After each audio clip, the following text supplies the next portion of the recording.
Una tarde, hace ya muchísimos años, o como dicen, en una galaxia muy, muy lejana, entraba en la librería cultural, una librería emblemática que tuvo la ciudad y que la desidia se llevó junto con otras cosas más. Entraba una tarde a comprar libros, a comprar mis primeros libros. Comenzaba yo mi camino como lector. Siempre fui lector, pero fundamentalmente libros de historia y no libros de historia de investigaciones o libros técnicos, sino los libros de historia universal de texto, de bachillerato. Pero llegó un día en que me empezó a interesar la literatura ya de manera formal.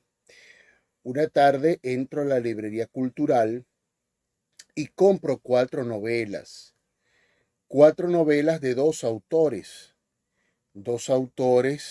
de los que me habían dado una información y que yo suponía eran los dos grandes escritores, ¿no? Que lo fueron, que lo son, pero dentro de un océano inmenso.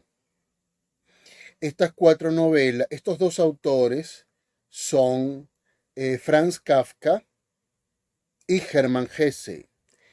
Recuerdo que las cuatro novelas eh, fueron La Metamorfosis y el Proceso de Kafka y Siddhartha y Demian de Hesse. Eran las cuatro novelas, estaban publicadas por el sello editorial eh, Editores Mexicanos Unidos, me parece. Eran ediciones escolares. Y compré esas porque eran las más económicas.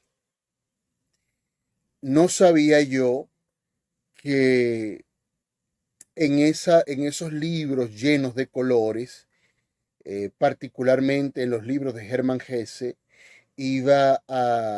estaba comprando y estaba a punto de leer a un autor que iba a ser un detonante en mi vida, uno de esos autores definitivos, ¿no?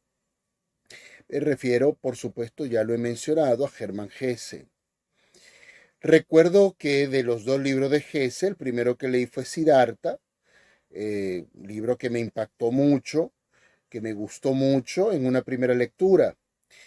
Pero cuando leí Demian, la cosa tomó otras dimensiones, porque fue un libro, digamos, un libro total, un libro que definitivamente, no sé si podría decir que me cambió la vida, ¿no? O me cambió el pensamiento, pero sin duda hizo la grieta, porque no solamente em, me cambió o inició un cambio en el ámbito filosófico, es decir, en mis conceptos con respecto a mí, con respecto al otro, con respecto a la realidad, al mundo que vivo, sino que al mismo tiempo eh, también lo hizo en mi mundo espiritual, ya que no sospechaba siquiera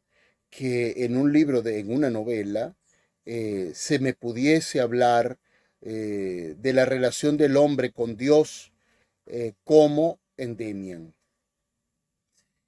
Eh, Ese fue la puerta que sin duda me abrió a un mundo que estaba esperando por mí. Eh, Gracias a Gese, eh, comencé a desarrollar cierto gusto por la música y a ver la música y a sentir la música desde otra dimensión. Con Gese yo llego a la música de Bach y de Mozart principalmente, y a partir de allí pues todo lo demás. Con Hesse llego yo al segundo gran autor de mi vida, o por medio de Hesse, que es Nietzsche, este filósofo alemán. Hesse fue la puerta. Hesse fue la puerta, o digamos, Hesse fue el hombre, el autor, que abrió una puerta para que yo entrara a conocer un mundo que estaba allí esperando por mí.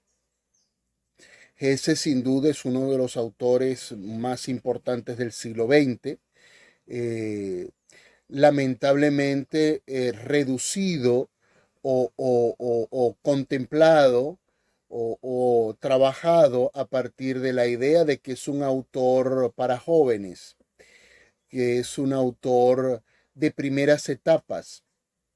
Yo creo que Hesse es mucho más que eso. Es un autor fundamental, un escritor de entre siglos, y eso le brindaba una particularidad muy interesante. Es un autor que viene de finales del siglo XIX y comienza a transitar los vericuetos complejos del siglo XX. Es una sensibilidad que sin duda fue definida por el romanticismo alemán y por cierto misticismo oriental. Hesse es una mezcla de muchas cosas y que uno puede notar de manera eh, eh, muy obvia en su literatura. Está allí. O sea, basta con leer las primeras líneas de cualquiera de sus obras para darnos cuenta que es un espíritu aventurero, no solamente en el plano biográfico, sino en el plano literario, y que alcanzaría, por decirlo de alguna manera, una mayoría de edad con El Lobo Estepario, que es una novela enorme, eh, y que se empata de manera brillante con eh, las revoluciones literarias del siglo XX, la vanguardia. Hesse es un autor importante, es un autor fundamental, es un autor que creo que hay que leer y que hay que leer con fundamento. Es un autor que no solamente escribió tres, cuatro libros, que es la impresión que da a muchos. Es un autor que tiene una obra prolífica eh, y que vale la pena, sin duda, vale la pena leer completa si esto es posible, ya que, como decía, es una sensibilidad muy interesante, es un pensamiento muy interesante que también nos muestra un poco la importancia de tener un espíritu amplio, un espíritu abierto, un espíritu despierto frente a diversas circunstancias del hombre y particularmente su relación con su momento histórico. Hoy vamos a leer de Hesse, por supuesto, unas páginas de Demian, esa novela que tanto me impactó, y vamos a leer justamente el pasaje que a mí me marcó profundamente de esa novela y que de alguna manera marcó eh, lo que va a ser mi pensamiento espiritual. Hoy vamos a leer Demian de Hermann Hesse. En aquella sazón y más tarde intenté varias veces imitar a Max y concentrar mi voluntad en una cosa concreta para ver de conseguirla. Hallaba en mí deseos que me parecían perentorios en grado bastante, pero nada conseguí. No fui capaz de revelar a Demian aquellas tentativas. No me hubiera sido posible confesarle mis deseos. Tampoco él me preguntó cosa alguna al respecto. Entretanto, algunas de mis creencias religiosas habían empezado a flaquear, pero mi postura mental muy influida por Demian, se apartaba totalmente de la de aquellos camaradas nuestros que alardeaban de incredulidad. Eran unos pocos, y se permitían afirmar que era ridículo e impropio de hombres creer aún en un Dios, que relatos tales como los alusivos a la Trinidad y a la Inmaculada Concepción eran legendarios, y que era una vergüenza admitir cosas tan pasadas de moda. Yo no opinaba así.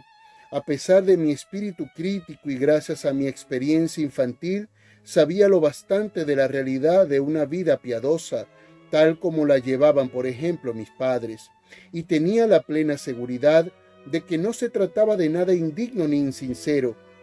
Al contrario, las personas religiosas me inspiraron siempre y me siguen inspirando el mayor respeto. Lo que pasaba era que Demian me había habituado a examinar e interpretar las tradiciones sacras de una manera más flexible, más personal, más jugosa, más imaginativa.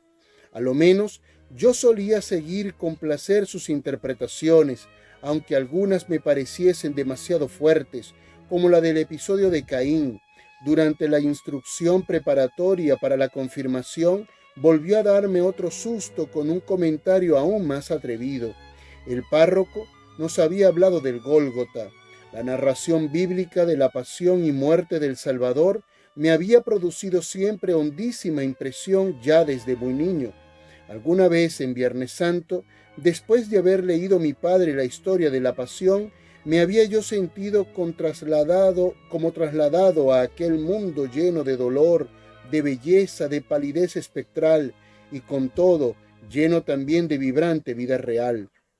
Había yo vivido con íntima conmoción y recogimiento en Getsemaní y en la cima del Gólgota, y cuando escuchaba la pasión según San Mateo de Bach, temblaba con escalofrío místico ante el esplendor doliente y grandioso de aquel mundo inefable. Todavía hoy veo en estas armonías y en el actus tragicus la quintesencia de toda expresión artística, de toda poesía. Al concluir la lección me dijo Demian con aire meditabundo: «Hay algo que no me place del todo, Sinclair. Léete otra vez el capítulo de la Pasión, paladéalo bien y verás cómo notas algo insulso. Me refiero al episodio de los dos ladrones. La visión de las tres cruces que se alzan juntas sobre el monte es sublime e inolvidable. Pero luego viene esa historia sentimental del buen ladrón. Ha sido toda su vida un facineroso. Ha cometido Dios sabe cuántas bajezas y ahora se deshace en lágrimas, lleno de remordimientos y contrición. Muy bien, pero ¿quieres decirme qué sentido o valor puede tener este arrepentimiento ya al borde del sepulcro? No es más que una anécdota sensiblera, mojigata, con su típico fondo muy edificante. Se le ve el untuoso aderezo. Si hoy te obligaran a elegir por amigo a uno de los dos ladrones, o si tuvieras que pensar en cuál de ellos te sería mejor depositar tu confianza, no escogerías a ese llorón arrepentido, elegirías al otro que es un tipo de carácter, desprecia una conversión que en aquel momento ya no puede tener valor, recorre su camino hasta el fin sin cobardías y no hace traición en el instante final a sus relaciones con el demonio que ha estado ayudándole hasta entonces. Tal vez fuese otro de los descendientes de Caín, ¿eh? ¿No te parece?